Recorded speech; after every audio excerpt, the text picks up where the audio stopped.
Ну что, мы наконец в прямом эфире. На самом деле очень сложно было выйти в прямой эфир. Какие-то у меня были проблемы с интернетом, то он не подключался, то очень медленно. Пока я все это перезагружала, связывалась со службой поддержки, которая обеспечила нам эту прекрасную студию. Прошло некоторое время. Поэтому сейчас, пожалуйста, напишите мне, что вы меня хорошо слышите, и мы будем начинать. Наверное, вот так надо сделать. Нет, так не получается. Сейчас посмотрю от вас комментарии, слышите вы меня или нет. Меня зовут Калинина Татьяна, вы на канале Школа прогнозов Альфа, и сегодня мы с вами продолжаем серию исследовательских видео, которые помогают астрологам начать прогнозировать лучше. И вообще лучше понимать тот основной материал, который мы порой получаем, когда мы самые-самые начинающие, в самом начале, когда мы вот эти базовые кирпичики астрологии изучаем, мы получаем сведения, которыми очень много лет не пользуемся. И потом у нас возникают пробелы в наших прогнозах. Мы не знаем, какими такими замудренными техниками нам воспользоваться для того, чтобы сделать такой прекрасный прогноз. А оказывается, что ключик лежит в самых простых классификациях знаков зодиака, например, и там мы можем откопать очень-очень интересные нюансы прогнозирования.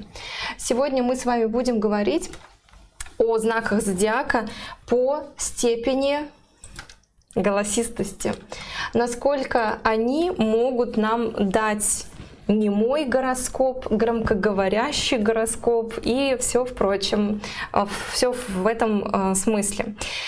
На самом деле все здесь очень-очень просто. Если мы возьмем классификацию знаков зодиака по голосу, то мы увидим, что водные знаки зодиака немые. Рак, Скорпион, Рыбы — это немые знаки зодиака. В целом тут ничего такого удивительного, потому что Рак вообще не обладает возможностью говорить, Скорпион тоже, а Рыбы молчат. Да, всегда. То есть немой, как рыба, говорят про какого-нибудь человека. И как этим пользоваться вообще, откуда вот эта абракадабра взялась, вот сегодня мы и будем с этим разбираться. В нашей школе очень ценятся исследования. Мы берем свои миссии делать такие курсы, чтобы люди не тратили свое время и деньги на поиск работающих техник в сфере прогнозирования. То есть мы, наша команда школы прогнозов Альфа, создаем качественные курсы для астрологов, которые помогают им прогнозировать. Эти курсы наполнены техниками очень практичными, очень работающими. Мы критично относимся к тому, что работает, ну так, вроде когда-то работает, а когда-то нет. Мы это удаляем из наших курсов, обновляем. В общем, мы проворачиваем большое количество работы для того, чтобы сделать эти курсы максимально насыщенными, полезными и актуальными вот для 2022 года. Понимаете, не для 2021, не для 2020, а обрабатываем это так, чтобы вы получали как будто бы вот новенький iPhone, понимаете, а не курс астрологии. Мы за все самое новаторское, за то, чтобы в технологичном ключе подавать информацию, как можно более профессионально, как можно более красиво. И поэтому, собственно, я в этой студии сейчас и сижу, а не просто записываю вам видео с кухни, например. Поэтому мы сегодня касаемся именно этой темы того, как пользоваться самыми элементарными вещами и делать чудесные вещи из этого. Отвлеклась. Ну что-то мне захотелось рассказать вообще, зачем мы работаем в нашей школе. Знаки человеческого голоса. Близнецы, Дева, Весы и Водолей. Знаки животного голоса. Овен, Телец, Лев, Стрелец и Козерог. Причем Козерог и Водолей, они считаются слабоголосыми. Ну, такими, знаете, не очень перспективными с точки зрения голоса. Как пользоваться этой абракадаброй? Как это использовать? Вот я когда была начинающей, я так это прочитала, ну запомнила, вроде что-то запомнила, что-то нет. Я сразу запомнила, что знаки зодиака воды, они немые. И этого было достаточно. Но потом, когда я обнаружила, уже будучи опытным астрологом, что это очень круто работает в разных ситуациях, я прям схватилась за это как за палочку-выручалочку. Итак, где применять? Прежде всего в хорарной астрологии. Прежде всего. Я очень часто люблю задавать такие вопросы себе про свою жизнь, да, вот про свои какие-то бытовые вопросы. Расскажет ли вот подруга то, что я ей передала, кому-нибудь еще? Если сигнификатор подруги в немом знаке, значит не расскажет. Если она вот здесь или здесь, значит она будет делиться тихонечко. Если сигнификатор, да, планета, которая обозначает подругу, оказалась в Козероге или Водолее, значит она одному кому-нибудь или двум секретик расскажет. А если в остальных знаках, значит она разболтает всем, кому можно. Так можете ликвидировать ненадежных подруг, например, в своей жизни. Распространится ли слух о чем-то? Да? Ну, это реже используется. Но тем не менее, от клиентов прилетают такие вопросы. Позвонит ли мне мужчина или женщина? Сейчас посмотрим на ваши комментарии. В каких это ситуациях? Ну, например, вы после первого свидания, да, ждете, когда вам позвонит мужчина и назначит второе свидание. Первый звонит, ну, как-то неудобно, а вот задать вопрос небесам и ждать ответа как благопристойная девушка, это уже так, это более популярно. Но на самом деле здесь лежит большой пласт вопросов. Например, вот вы какие-то документы подали на, не знаю, карту поляка, да, или на какую-нибудь шенгенскую визу сложную, и вы ждете звонка. Вот позвонят вам к концу недели или на следующей неделе только. Да, если позвонят, значит сигнификатор этого человека, который должен позвонить, должен быть в говорящих знаках. Если в немых, значит не позвонит. То есть здесь у нас не только личные вопросы, здесь еще и деловые вопросы. Вот у меня, например, была ситуация, я заказала пошив платья и заранее его оплатила. Мне не перезвонили в обещанное время. И вот у меня возник вопрос, позвонят ли мне сегодня или мне завтра уже, да, там, начинать как-то ругаться, претензии предъявлять, или, может быть, вообще нарвалась на мошенников. Всякие разные жизненные ситуации такого рода бывают.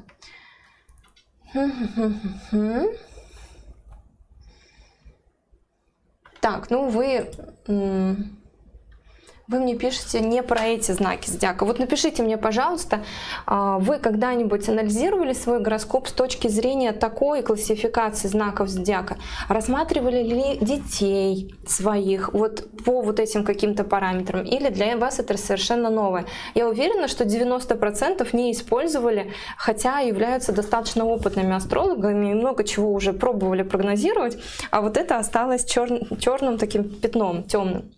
Дальше. Дадут ли мне слово на выступление, на праздники, на собрании? Выслушает ли меня в конфликтной ситуации, там, допустим, мой любимый человек, который считает там, меня сильно виноватым, да? Или будет ли кричать начальник?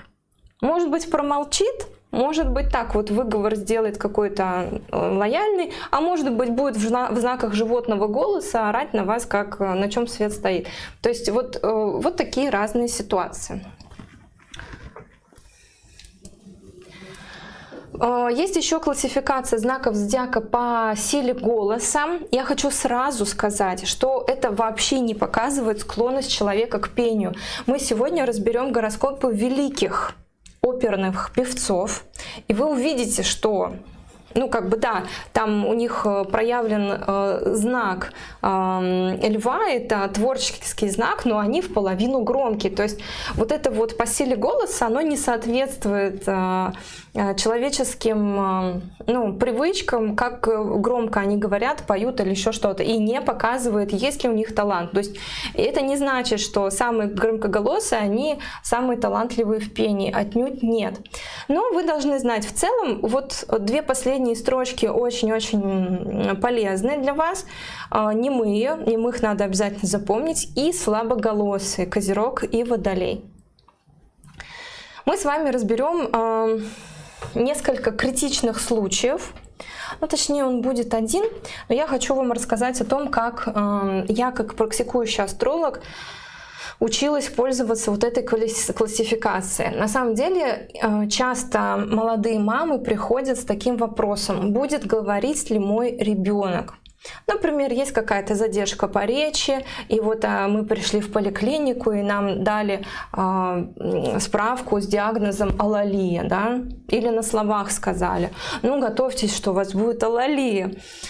И на самом деле это очень-очень часто говорят сейчас. Более того, ты идешь к другим, и от врачей уходишь к там, логопедам. Логопеды говорят: ну да, вообще-то алалия присутствует. Ты гуглишь в интернете, что это такое, там оказывается, что все это инвалидность, это ужас, кошмар, а вот люди разбрасываются такими словами. И очень много женщин напугано вот этими ситуациями, они происходят сплошь и рядом. И более того, я как мама тоже ребенка, который поздно начал говорить, прошла через всех вот этих логопедов, которые... Есть прям категория логопедов, которые чем больше запугают, тем считают, что это лучше. И, как я уже сказала, таких женщин очень много. Они ходят на консультации к астрологам, ну, то есть как последняя такая надежда, да, выяснить все-таки, кто прав, кто виноват, потому что один может сказать: все нормально, другой может сказать: ой, нет, у вас будет все плохо, и говорить вы не будете. И я видела всегда у детей, которые начинают говорить поздно, что у них некоторые параметры, их гороскопа находятся в немых знаках зодиака. Это очень хорошо работает, это очень хорошо показывает задержку речи, или наоборот быструю речь, или отсутствие речи вовсе. Вот сегодня мы с вами гороскоп немого ребенка разберем. Или это показывает какие-то суперспособности в области говорения и пения, да, ораторского мастерства. Это действительно работает. Давайте посмотрим. Где предсказания, вам что запретили? Нет. Если вам скучно, ребята, ну я не могу заставить вас тратить свою жизнь на то, что вам не нравится. Если вам скучно, вы можете отписаться. Эфиры про прогнозы — это только часть нашей жизни. Я уже много раз объясняла, что невозможно делать одни прогнозы. Иначе это будет очень дешево. Это будет на очень маленькие такие темы, которые, ну, сегодня есть, завтра сгорели, понимаете? То есть завтра все, вы отвлеклись, у вас уже нет внимания к этой проблеме. И я, например, я не хочу тратить свою жизнь вот на такого рода прогнозирование. Я сделала прогнозы по странам, там на год, да, прокомментировала какие-то очень яркие события, если они были, ну в этом году было много событий. Но у нас школа астрологии, мы не забываем про это. Поэтому я лучше сниму вот такое видео, которое останется на многих-многих астрологов, им поможет прогнозировать и вообще станет таким, ну, небольшим, но моим вкладом в то, чтобы астрология становилась лучше, чтобы люди лучше прогнозировали, лучше понимали гороскоп. То есть это принесет пользу обществу. А стрелять как из пулемета прогнозами только потому, что вам скучно, ну, как бы нет, я так делать не буду. Так, дальше. Думаю, Татьяне кто-то запретил. Нет, никто не запрещал. Так вот, проехали, да? Пойдем дальше, смотреть примеры вообще. Я сегодня сделаю такое смелое предположение. Я уверена, что многие из вас немножко растеряются, те астрологи, которые привыкли к другим трактовкам, но я вам предложу новую трактовку оценки того, как узнать голос человека. И вообще, будет он немой или не немой, или будет он говорить поздно, рано. Я вам предложу новую концепцию и надеюсь, что вам она со временем как бы ляжет на душу. Вот это гороскоп ребенка, который никогда не говорил. То есть это именно органические поражения в центральной нервной системе, и вот речи не было, нет и не будет. Причем этот гороскоп, он, по-моему, там 83-88 года рождения. То есть это человек, который уже прожил много-много лет. То есть, в общем, даже, может, старше меня, да? И здесь я хочу обратить ваше внимание на Меркурий. Меркурий, конечно же, показатель речи. Меркурий показывает нашу способность к коммуникации, к общению. Поэтому Меркурий мы анализируем в первую очередь. Он здесь стоит в знаке воды, в Скорпионе, то есть он немой. Меркурий здесь находится в 0 градусах 55 минутах, то есть он еще не набрал силу в знаке. Это тоже один из признаков слабости. И вот для тех учеников, которые сейчас учатся на второй ступени, мы прям очень много про это говорим, о том, что планета, не набравшая силу в знаке, это вот планета, которая может дать какие-то крайние такие результаты, то есть она действительно ослаблена. Если мы смотрим гороскоп D9, Меркурий тоже попадает в водный знак, но только уже в знак Рака, да, вот он здесь находится. То есть естественная карака речи у этого человека поражена тем, что она находится в водных знаках. Конечно, я знаю, я подозреваю, и я вот всегда приучаю своих учеников думать масштабно. Это что? Значит, что все, кто родились в этот месяц, пока Меркурий шел через Скорпион, они что, немые? Конечно, нет. Смотрите, во-первых, делим месяц на 9 частей. Да? Сколько это будет? То есть нам нужно, чтобы Меркурий несколько раз оказался в водных знаках. Если мы 30 разделим на 9, мы получим 3,3. То есть 3,3 дня в этом месяце они были такие прям совсем немые, пока Меркурий проходил знак Рыб. Потом еще он будет проходить 3 дня и 3 дня знак Скорпиона, и потом еще на Рыбы, да, столько же. И в этом месяце получается вот эти 99 дня. И одного Меркурия мало. Нужно, чтобы было поражено что-то от Лагны, потому что Лагна как раз-таки меняется каждые 2,5 часа. И это нам сильно ограничивает количество людей, которые могут родиться немыми. Плюс у нас должна быть еще хорошая для вот этого события Лагна D9, а это 2,5 часа делим на 9. Давайте-ка я посчитаю, почему-то у меня такая страсть сегодня калькулятором. 2,5 умножить на 60 разделить на 9, то есть 16 минут. Внутри тех 2 часов с половиной с восходящей девой, вот они были для рождения немых детей. Ну вот это уже похоже на правду, да, что все-таки у нас не очень много детей, которые прям совсем не говорят, в основном люди говорят. И вот 16 минут для рождения такого человека вполне это может сработать. То есть если вы смотрите технику, и техника говорит вам о том, что чуть ли не все поколение будет немое там, или бесплодное, или еще что-то, то должны вы подключать критическое мышление свое и рассуждать с помощью цифр и временных отрезков. Обязательно, чтобы у вас не было так, что вы судите техниками, которые говорят, что вот ближайшие 7 дней все, кто родится, они будут вот с этой проблемой. Ну, вряд ли, очень вряд ли. Надо эту технику дорабатывать. У нас, в принципе, все пока нормально. Дальше, следующий фактор. Нужно, чтобы был поражен дом речи и общения. И вот тут я пойду вразрез и не пойду традиционным путем. Я не буду второй дом считать за дом, который отвечает за говорение. Я не буду этого делать. Я буду за этот дом считать 3-й. Потому что второй дом, на моих наблюдениях, да, по моему опыту, это дом, который дает нам ресурсы, деньги. Да, он связан с пищей, с тем, что мы потребляем. Вот я прям четко вижу, что когда наши клиенты, ученики приходят с периодом какой-нибудь пораженной планеты или малефика во втором доме, в этот период им приходится садиться на диету. Либо какой-то орган полетит, либо гормонально что-то собьется, и доктор скажет не употреблять, допустим, вот это и вот это. Ну или еще какие-нибудь такие вещи. Женщина решила похудеть, сама себя, да, на диету посадила. Да, и тогда работает второй дом. Это прекрасно работает, это видно. Тут никаких даже вот разночтений быть не может. А когда мы говорим о речи, о способе коммуникации, все-таки, на мой взгляд, включается 3-й дом.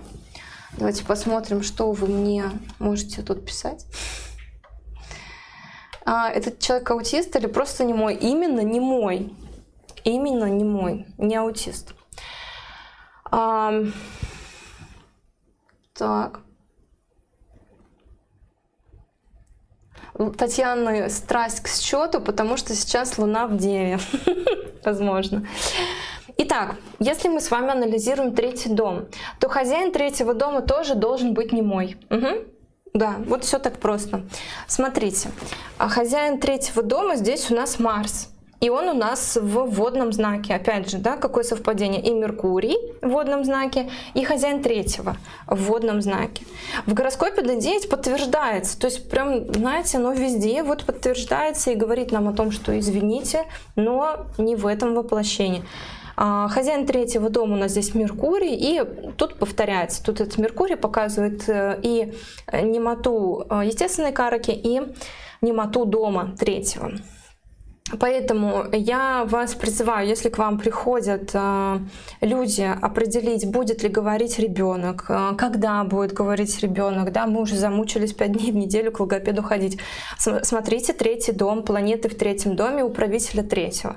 И смотрите первый же хороший, добрый аспект к этому дому, аспект к управителю третьего дома или любая добрая планета бенефик, которая располагается в третьем доме.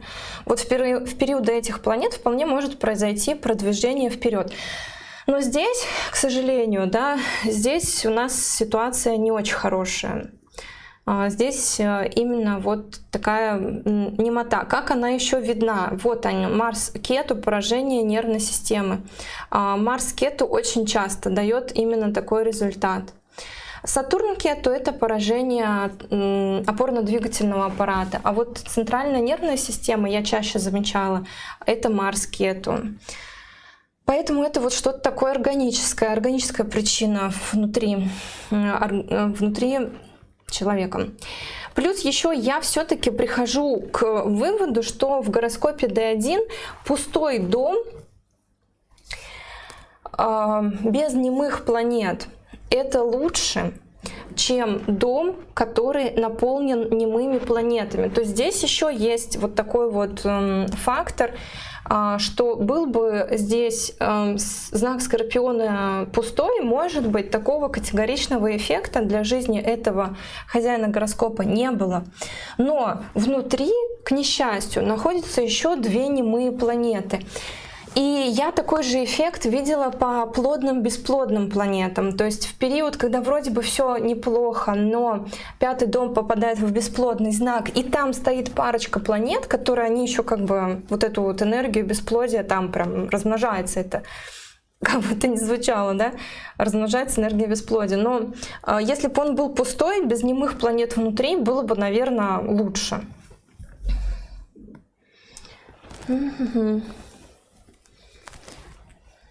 Марс, карака ораторского искусства. Ну, без него мы вполне хорошо обходимся. Не нужно, знаете, на перекрестке вот караки брать, потому что все-таки чем меньше карак мы берем, тем лучше результат. Уж лучше мы как-то оценим состояние, ну не знаю, от неподвижной караки какого-нибудь дома. То есть вот так поработаем. Вот. Это был гороскоп ребенка, ну, человека, который никогда не говорил.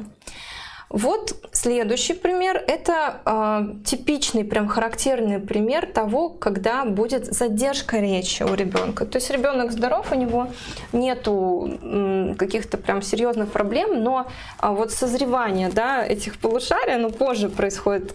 Какой-то вот коннект, вот это соединение происходит позже, чем у сверстников. Тоже смотрим, Меркурий тоже у нас располагается в немом знаке. В гороскопе D9 также Меркурий располагается в немом знаке. Это очень характерно. Вот когда вы видите, что планета и в основном гороскопе, и в дополнительном она остается в Скорпионе, значит, эта планета рядом со звездой Антарес. Это прям значит середина, самая серединка знака Скорпион. И вот она, 14 градусов 7 минут. Очень-очень близко к звезде Антарес. располагается этот Меркурий. И, как я уже сказала, он в немых знаках. У нас хозяин третьего в данном гороскопе тоже Меркурий, и он тоже в немом знаке. Плюс он, к несчастью, еще там в 8-м доме, да, то есть это еще один поражающий фактор. Но именно специфический фактор задержки речи — это, конечно, положение в говорящем или немом, или слабоголосом знаке. Но пока нам встречались только немые, да.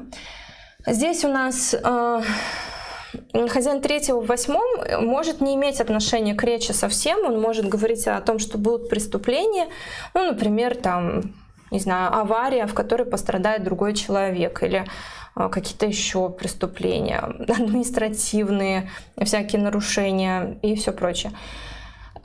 Здесь хозяин третьего дома — это Венера.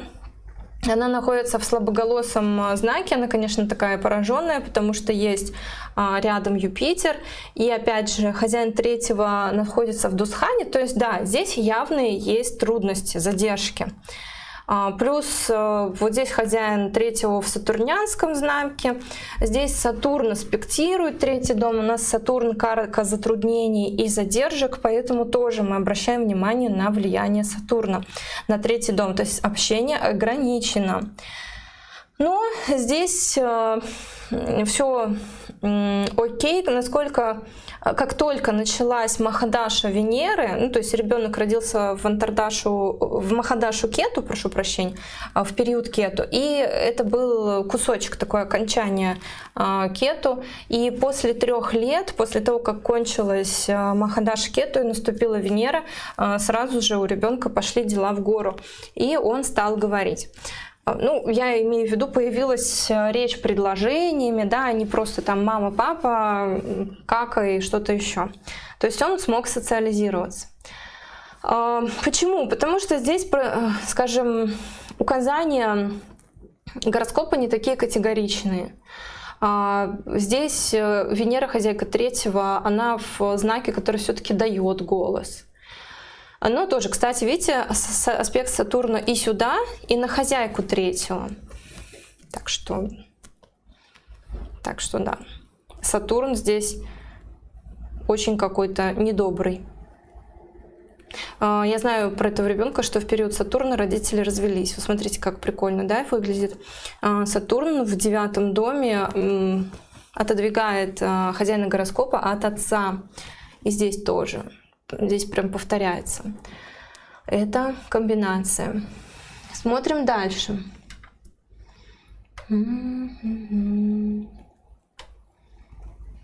Полина спрашивает, почему Дева считается бесплодным знаком? Потому что Дева — девственница.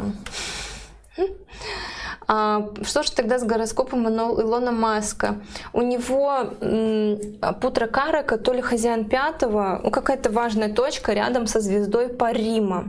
А Парима — это живот Девы. И вот как раз-таки эта звезда, она очень плодотворная. И она отвечает за двойни, за тройни. Потому что это двойная звезда, она прям такая ярко выраженная двойная. И вот на рисунке созвездия она находится вот в области живота. И транзит по этой звезде часто показывает какие-то необычные роды. Ну, либо двойни и тройни, либо какие-то плодотворные, очень хорошие роды. Поэтому с Илоном Маском там интересная своя ситуация именно по объектам Deep Sky. Видите, все неоднозначно. То есть нужно внутри знака тоже знать какие-то отрезки небольшие, которые могут перевернуть вот всю трактовку или могут нам рассказать о каких-то супер таких интересных особенностях. Потому что у него, по-моему, 2 двойни или даже 2 тройни, нет. У него, в общем, у жены, у первой 2 раза была многоплодная беременность, оба раза успешно. Но вот кто там родился двойня и тройня или просто подвойня, это уже вы мне можете подсказать, я уже сама не помню. Переходим дальше. Я приготовила для вас интересные гороскопы. Хочу показать вам, почему скажем, третий дом реально отвечает за общение. Кстати, этот пример, я не думала, что сейчас выскочит именно этот пример, я думала, что следующий. Ну ладно.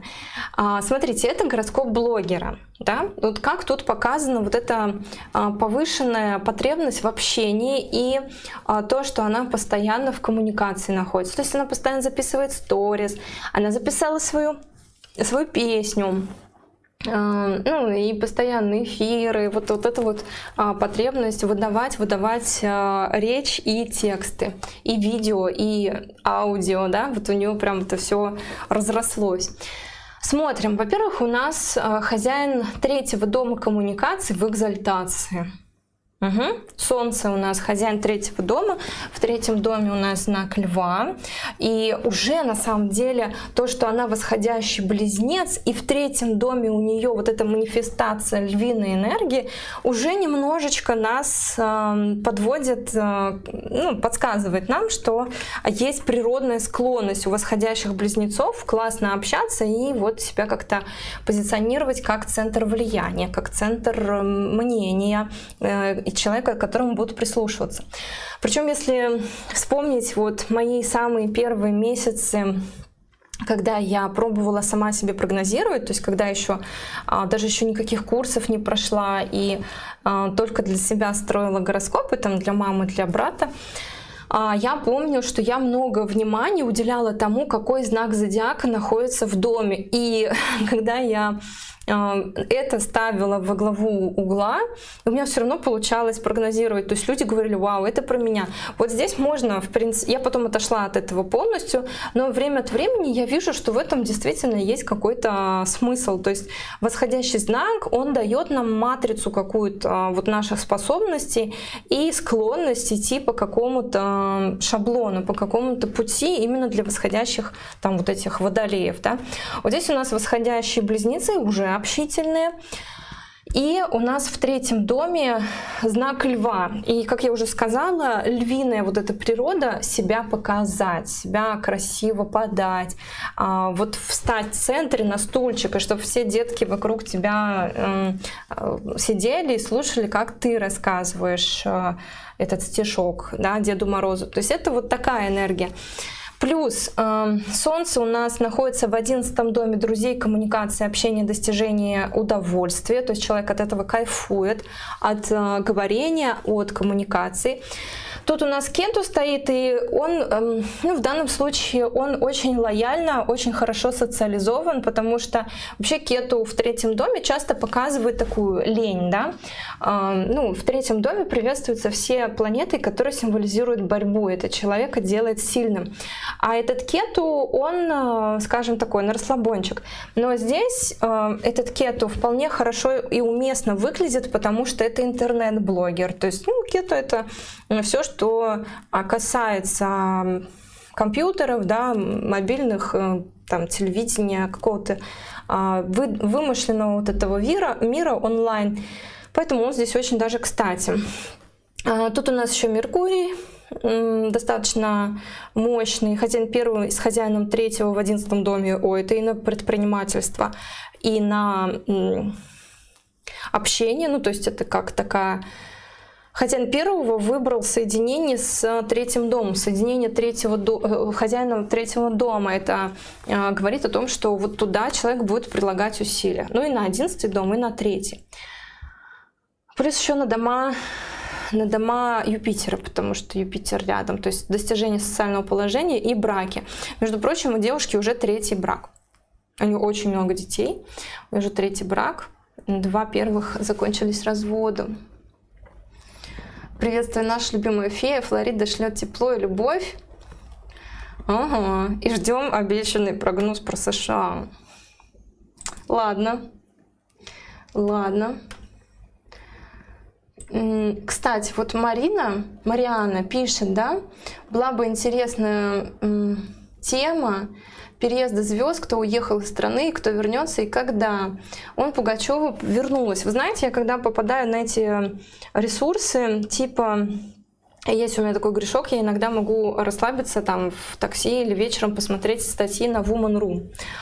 Ставьте лайк все, кто когда-то заходил на этот сайт, и там я вижу прям такой жесткий хейтинг и преследование. Вот эти звезды, которые уехали, про них пишут тут всякое. И что они там страдают, что они просто рвутся домой и готовы съесть свой паспорт. И что они с позором вернулись, и что там, когда вернулись, там чуть ли они не падали в грязь. Ну, в общем, всякие глупости пишут. Это просто такой прям, как сказать, ненаправленный хаотический хейтинг. И я, например, я сочувствую вот людям, которые попадают под этот огонь вот этого преследования. Мне кажется, это некрасиво, и это не поднимает меня, например, в моих же глазах, да, если я это делаю. То есть это как-то очень странно. Это не странно, но я думаю, любой умный человек поймет причины, да, зачем это делать, зачем писать статьи на самых популярных ресурсах о том, что те, кто уехал, они прям просто вот кашляют кровью просто. Ладно, давайте дальше. С блогером в целом разобрались, но вот у нее в нормальных говорящих знаках все у нее прекрасно. Хозяин третьего процветает. Хозяин второго, кстати, между прочим, вот смотрите, хозяин второго, речь, да, вроде вот эта вот трактовка, второй дом — это показатель речи. Вот мы все таки запомнили, и все. Нет, потому что Луна в своем знаке, а у того немого ребенка то ли Венера там была в своем знаке, то ли что там было такое. Ну и почему речи нет, если второй дом отвечает за речь и за то, как мы будем красиво говорить или некрасиво мы будем говорить? Речь где тогда, если там Венера, она еще и хозяйка девятого? Ладно, она гнатик арка, ну допустим, да, как бы я не спорю, гнатик арка может принести проблемы. Я считаю, что второй дом отвечает реально за еду, за ресурсы наши, допустим, ну просто количество энергии, количество сил, которые у нас есть в течение дня, и за деньги, вот. А речь все-таки это третий дом. Ну и тут то же самое. Луна здесь, можно сказать, она в знаке водном, то есть в немом. Человек явно не немой. Второй дом очень слабо, как мне кажется, связан с речью. И вот я вам предлагаю такую концепцию, что мы третий дом расцениваем как тот дом, который отвечает за речь, коммуникацию, способность человека к общению полностью, даже если мы говорим про немоту. И про глухоту, кстати, тоже. Андрей Бочелли родился за месяц до полного солнечного затмения. Я специально посмотрела. В 58 году, по-моему, родился. Я специально посмотрела затмения, которые были в 58 году. В общем, что тут интересного? Ну, это великий певец. Он зарабатывает с помощью пения, да, с помощью своего голоса. Вот он так общается с миром через свой голос. Ну, у него хозяйка третьего дома Венера и Меркурий стоят вместе. Меркурий стоит в Дигбале. Дигбалы — это особая сила планеты. То есть его Меркурий, его показатель речи в очень сильном положении. Они во львином вот этом вот знаке. Я вас предупреждала, да, что знак льва и весов еще, он связан с пением. Я только одну певицу видела, у которой хозяин третьего и Меркурий по совместительству, он был в Козероге. А в знаках слабого голоса, ну я скажу, что действительно голос у нее слабоват, она просто очень хорошо пишет стихи. Стихи, музыку пишет, то есть она другим берет. Но, тем не менее, вот лев очень проявлен, это характерная такая история. Что дальше? И вот смотрите, между прочим, да, Хозяин третьего дома, здесь Сатурн, он находится в знаке, который имеет тихий голос. Еще раз, тихий или не тихий вообще не связан с именно способностями человека громко или тихо говорить. Вот те тихие, слабые и громкие, пожалуйста, используйте в харарах, да, в гороскопе вопроса. Там это хорошо будет работать. А на способности человека, на таланты это не влияет. То есть тут мы как бы забываем. Когда открываем натальную карту, мы о том забываем. У нас Венера и Меркурий формируют очень замечательное положение в первом доме в знаке Льва. Меркурий Аматья Карака, Венера Бхатри Карака. То есть Меркурий — это денежка. Откуда приходит денежка у этого человека? Да? Плюс хозяин третьего соединен с хозяином второго. Вот. И это, как я поняла, изучая разные гороскопы певцов великих, пока готовилась к эфиру, я так понимаю, что это их характерная особенность певческая такая, что у тебя классный Меркурий, у тебя классный хозяин третьего дома, чаще всего это Лев, Весы, такие знаки зодиака, и есть связь второго и третьего дома. Я считаю, что третий дом — это как дом коммуникации и самого пения, а второй дом — это способ зарабатывания денег. Ну, тут красивый гороскоп, тут очень даже ничего.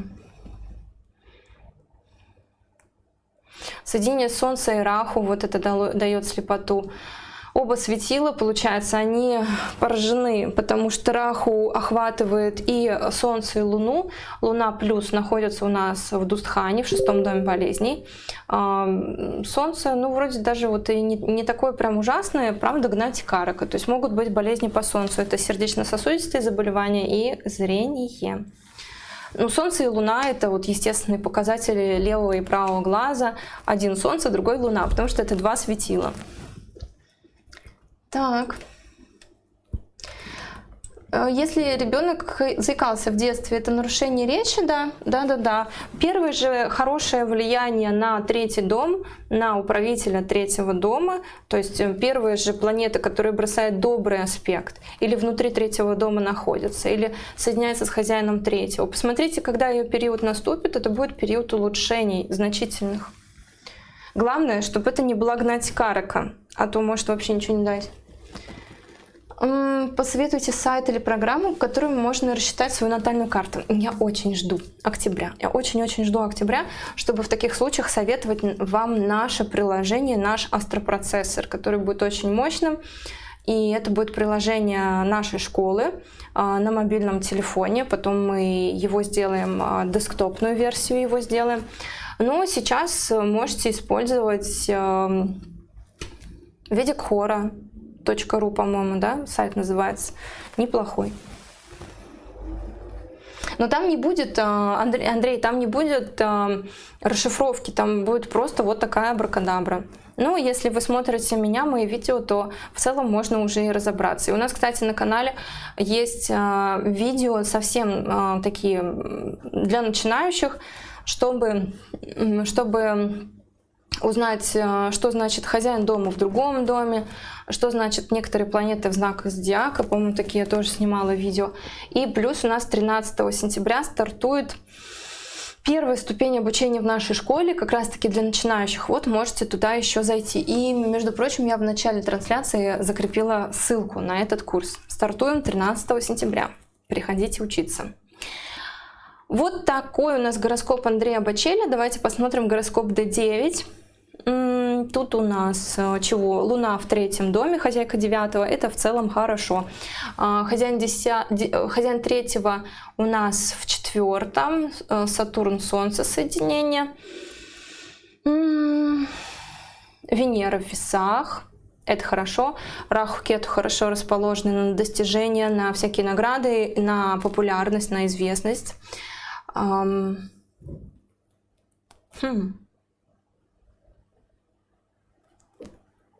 Интересный он, конечно, фрукт.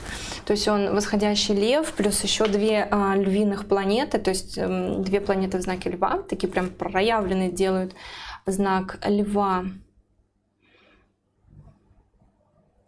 и весы. Вот тоже, смотрите, вот разве восходящий, вот насколько восходящий знак Льва подходит вот этой судьбе? Это какое-то колоссальное совпадение, я не знаю, или предопределение. Вот смотрите, он восходящий Лев, то есть он должен быть лидером, он должен быть ярким, харизматичным, привлекать к себе взгляды. Все работает. А в 3-м доме у него венерианское влияние, понимаете? То есть уже те хобби, которые восходящий Лев будет выбирать, они будут связаны с красотой, искусством, может быть, со средствами передвижения, потому что Венера связана с всякими яхтами, мотоциклами, машинами, со всем вот этим. Но все равно вот есть какая-то матрица, да, и то ли люди счастливые в своей деятельности, они как-то чувствуют, они попадают вот в эту матрицу, и как-то эта матрица еще усилена. У людей, которые менее успешны, у них, может, там и не будет такой поддержки, да, от Меркурия с Венерой, вот этой матрицы. Ну, прям это... Вот кем еще мог родиться Андрей Бочелли? Вот я не знаю, кем еще он мог родиться? Как не львом с восходящим львом с весами в 3-м доме, которые его вдохновляют творить. Ну, вот так. Такие мои эмоции. Что вы знаете что вы имеете в виду? Что значит, да, Сатурн период? Это значит, что у вас началась, или в каком-то гороскопе не вашем, начался большой-большой период Сатурна и под период Сатурна. Всегда Махадаша, то есть крупный период в жизни, начинается с подпериода той же самой планеты. То есть, вот, например, период Луны, он длится 10 лет. И первый подпериод Луна, потом Луна-Марс, потом Луна-Раху, Юпитер, и вот так все планеты. После Махадаши периода Луны наступает период Марса. Сначала Марс, да, потом Марс-Раху, ну и вот дальше. Ну что, поехали дальше. Там еще один классный гороскоп. Это у нас Лучано Повороте. Я обожаю вот это «Una furtiva lacrima», что-то такое, да, ария Каварадоси перед смертью, перед казнью. Прекрасно, прям слышу эту музыку, когда говорю о повороте. Причем мне нравится слушать именно вот эти старые записи, которые еще с пластинок, загруженные в YouTube, и ты слышишь прямо там вот это время, которое пролегает между тобой и этим голосом, ты прям чувствуешь вот это время, что качество не такая, как будто вчера вон в студии записали, а что она действительно раритет. Это добавляет какого-то вот шарма. Ну что, здесь уже он восходящий Рак, не Лев. И в 6-м доме, в 3-м доме у него стоит Солнце, хозяин 2-го. Опять вот у певца прослеживается, это не все певцы, которых я просматривала, мне было прям интересно в них покопаться в разных, и интересно что вот такие мировые знаменитости, у них есть четкие гороскопы, четкое время рождения, но единственное, что нужно рыться и копаться в англоязычном интернете, то есть нужно писать вот Лучано Повороте, Natal Chart и искать. Вот. Венера во Льве, опять же, та же самая Венера львиная. Конечно, Венера во Льве очень располагает человека к творчеству, очень.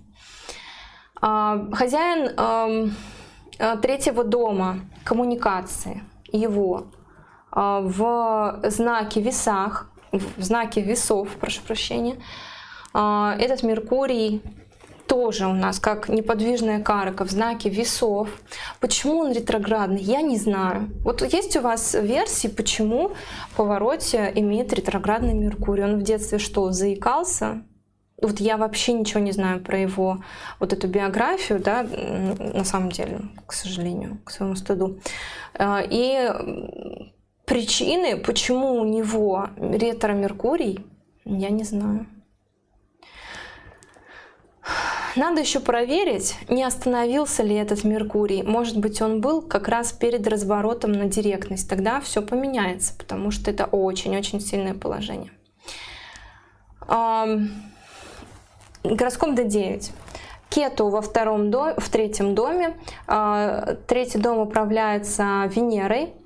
Венера у нас опять во Льве. Угу. Вот он, наш талант подтверждается вот здесь вот. Там Венера во Льве, здесь Венера во Льве. Давайте обратим внимание, опять середина знака Льва. Это то место, где, когда туда попадает планета, значит, во Льве будет и в D9, и в D1. Вот.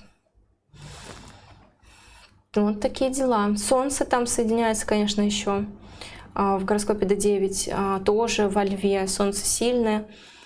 Видите, в основном гороскопе Солнце в целом в обычном для себя знаке стоит, ничего такого. Но, кстати, Солнце, вот сейчас заметила, Солнце находится, а это же большой объект на небе, оно крупное. Это не Марс, который маленькая точечка. Это светило. И в гороскопе он находится в 25 градусе весов в накшатре Читра. Читра символом своим имеет ограненный бриллиант, алмаз ограненный. И это часто, очень-очень часто склоняет человека действительно к творчеству для того, чтобы огранять свой талант именно в творческой среде. И этот большой объект Солнца, он рядом со Спикой. Тоже такая классная очень звезда, дающая величие. Ну, величие здесь именно, конечно, в его невероятном таланте.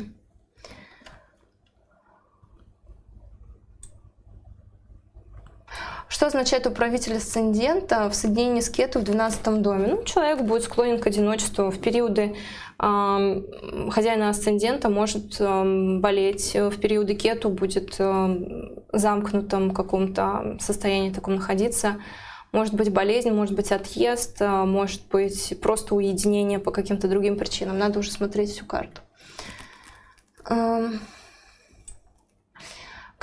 Полина пишет: Марс басист и голос, Венера легкий, музыкальный. У Татьяны вот по Юпитеру речь. О, прикольная информация. Смотрите, Луча на повороте мечтал стать футболистом. Поранил ногу и во время лечения изменил свои планы, решив профессионально заняться пением. Представьте, если он бы не сломал ногу и не повредил ногу, мир потерял бы такой голос. Про заикание ничего не пишут. Ну вот, может быть, вот это препятствие первоначальное, да, что он для себя выбрал одно, споткнулся, и в прямом смысле, и по другой стезе пошло. Не знаю почему. И опять же, нужно проверить, не разворачивался ли Меркурий. Если у кого-то есть сейчас перед глазами программа, посмотрите скорость Меркурия. Если она близка к нулю, то значит в момент разворота мы имеем этот Меркурий, и он наоборот супер-супер сильный. Если Меркурий в Стрельце соединен с Венерой Игнатий Каракой в 10 доме, есть ли шанс у ребенка заговорить? Конечно. Это же Стрелец.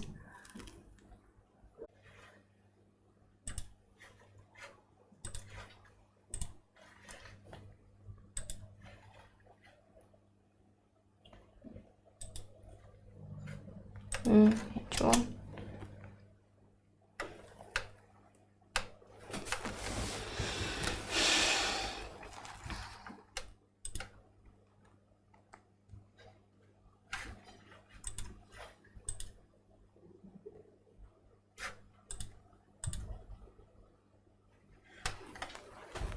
Я выбросила.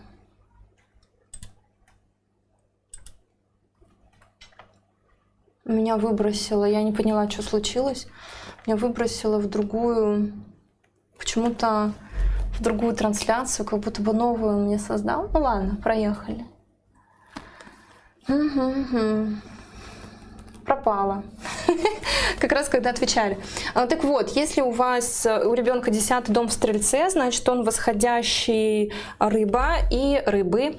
И 3-й дом у него хозяйка Венера. И чего она там стоит, где? Они оба в Стрельце, да, должны быть шансы. Посмотрите еще гороскоп D9, но даже, видите, когда ребенок прям совсем был немой, то и в D1 не было никакой надежды, и в D9 не было никакой надежды. То есть я думаю, что все будет хорошо. Так, повороте прекрасен. Давайте посмотрим, что дальше. Ничего, ничего. Ладно, давайте вернемся вот опять же к теме детей, которые у нас поздно начинают говорить. Конечно, хорошо бы, если наш ребенок оказался таким же талантливым, как Бочелли, например, но как бы вернемся в реальность. Большинство из нас такого не увидит у своих близких. Давайте глянем еще раз на гороскоп ребенка. То есть какие мы оцениваем факторы. Хорошо бы, чтобы третий дом был свободен от немых планет. Это значит, что, давайте не белый возьму, а такой, что есть восходящие знаки, у которых третий дом попадает в немой знак. Кто это? 4, 3, 2. Восходящие тельцы. 8, 7, 6. Девы. И, допустим, 12, 11, 10. И козероги. Чуть более склонны к тому, чтобы иметь проблемы с речью, чем другие, потому что у них в третьем доме немой знак. Если туда попадут планеты какие-то, то они будут прям таки реализовывать вот эту программу отсутствия речи. Второй знак, второй фактор очень-очень важный. То есть вот это как бы общая склонность. Как то женщины склонны к образованию цистита, а мужчины не склонны. Да? Или женщина может грудь болеть, там, рак груди может, а у мужчин там очень-очень редко или вообще никогда. Это вот такой вам матрица. Второй. Как управитель третьего дома расположен, немой знак или нет. Знаки Козерога и Водолея значат в слабеньком голосе, тоже ослабленная речь. Ослабленная — это значит, что придет позже, будет более отрывистая. Ну, то есть это не какие-то жуткие проблемы на всю жизнь. Третий фактор — Меркурий. Помним, что Меркурий в этот месяц у всех стоит в немом знаке. Нужно смотреть Меркурий в D1 и в D9, да? И там, чтобы уже мы попали в 3,3 дня внутри этого месяца. Там будет 3 промежутка по 3,3 дня, когда действительно он прям склонен к немоте, этот Меркурий. Ну и вот этот второй пункт на самом деле нам делает самую большую детализацию судеб, потому что управитель третьего дома в гороскопе D1 меняется каждые 2,5 часа, а в D9 каждые 16 минут. Поэтому смотрим управителя дома и в D1, и в D9. Не видно вам, да, как я написала? Вот так. Вот по такому алгоритму мы действуем. Конечно, еще на немоту, на развитие каких-то поражений органических речи необходимы другие факторы. Но здесь мы их не увидим, потому что ребенок здоров. А вот в этом гороскопе давайте посмотрим. То есть тут все же должны быть поражения. Такие обычные поражения. То есть что Солнце хозяин 12-го, который стоит в третьем доме. Да, коммуникации, то есть какие-то потери, одиночество, нереализованность. Это Солнце символизирует. Потом у нас Сатурн аспектирует первый дом, хозяин 6-го. То есть он говорит о каком-то хроническом заболевании, которое может быть у ребенка. Марс аспектирует первый дом, Марс, он хозяин 8-го. То есть и хозяин 8-го, и 6-го аспектирует первый дом. И хозяин 12-го соединяется с хозяином первого дома. То есть все, это может быть уже инвалидность, когда 3 или 4 фактора таких на первый дом набрасываются. Вот такие вещи тоже должны от вами отслеживаться, как общая неблагоприятность или благоприятность здоровья. Если вы видите, что все дусханы имеют отношение к первому дому, человек может действительно серьезно пострадать по здоровью, и вы уже все ищете, рыщете, как ячейка, где может быть дефект. Зрение, слух, что это? Немота. Мы с вами в дальнейшем в новых эфирах поговорим о других интересных аспектах астрологии. Мне очень нравится эта рубрика, брать самую простейшую информацию и показывать, как ее применять. Потому что пока ты догадаешься, как ее применять, уже, пройдет 10 лет, как ты занимаешься астрологией. Вот, поэтому будем это делать, это интересно. 13 сентября стартует наш курс для начинающих. Это первая ступень обучения в нашей школе. Сейчас посмотрим еще ваши вопросики ко мне. И на этой первой ступени мы начнем прям таки с нуля. Мы начнем с того, что такое лагна, что такое гороскоп, что такое знак зодиака, какие они есть, все вот это. И будем вести вас 22 урока с этого нуля уже до первых ваших прогнозов. Этот курс состоит из натальной астрологии. Натальной. Это та, которая астрология рождения, то есть составляется гороскоп на дату, время вашего рождения. И хорарные. Хорарный гороскоп — это когда вы не знаете четкого времени своего рождения, или мама вам говорит: ой, посмотри, когда у меня уже эта спина пройдет, а у нее нету точного времени рождения. Бабушка не знала, да еще и забыла, да, когда она родилась, даже время суток непонятно. Вот в таких случаях вы используете хорарные гороскопы и спрашиваете там, поможет ли это лекарство, да, вылечить эту спину, или когда пройдет эта спина. То есть мы на первом курсе, на первой ступени сочетаем и такой подход, чтобы все-таки дать вам максимально много инструментов, чтобы прогнозировать. И прогнозировать для себя. Если вы почувствуете, что вы хотите заниматься этим профессионально, ваших знаний будет достаточно. И, скорее всего, вы продолжите обучение в школе и пойдете практиковать и пытаться работать. Еще есть такое отличие, что вот это, прям это всю жизнь можно изучать, всю жизнь. А хорарная астрология, в принципе, в какой-то промежуток времени входит. Вот у нас там 10 уроков интенсивных, что-то не пишет. 10 уроков по хорарной астрологии, и этого достаточно, чтобы иметь первоначальный инструментарий и отвечать на большинство вопросов. И самое главное качество, которое вам потребуется после курса, это уметь задавать вопросы, чтобы он был четкий, ясный, понятный.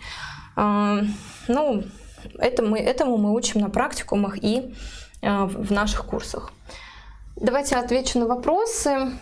Я хочу болталку позадавать вам вопросы.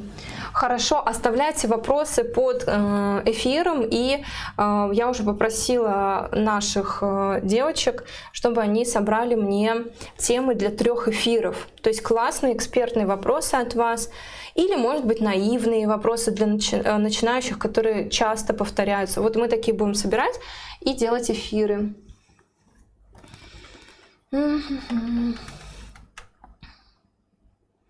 Все хотят болталка. Да, хорошо. Если хозяин третьего не в немом знаке, но в дусхане, это повлияет на речь? Может это не повлиять на речь. Но я вам сказала, что хозяин третьего в дустхане, это значит, что могут быть преступления. Ну, это может быть незначительное, а может быть очень значительное. Это уже зависит от поражений. Хозяин третьего в 8, например, может значить аварию. Татьяна Райко мне пишет комплименты, спасибо. Сатурн и Марс в 3-м доме в Деве, сложности в произношении и очень медленная речь. Ну, Сатурн и Марс в 3-м доме, да, поражают. Это 2 таких фиговых малефика.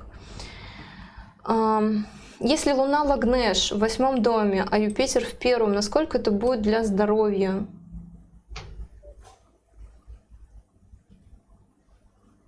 Ну, это будет плохо для здоровья, потому что хозяин 1-го в 8-м, а хозяин 6-го в 1-м. Как узнать, пойдет ли мой муж в рейс? ну, надо вам задать хорарный вопрос, например, научиться отвечать на хорарный гороскоп, потому что это можно посмотреть. В рейс это значит, что он уедет, да, и мы берем хозяин первого, когда он пересечется с хозяином девятого. Вот считаем. Все, мои хорошие, я была очень рада с вами сегодня встретиться. Спасибо, что были со мной. И приходите 13 сентября в школу, мы будем вас, начинающих, ждать. Если вы опытный товарищ, который уже собаку съел в этом деле, то для вас 3-я ступень. Она стартовала несколько дней назад, вы можете еще зайти на эту 3-ю ступень. И также все ссылки будут в закрепленном комментарии под этим видео. С вами была Татьяна Калинина. Всем пока-пока.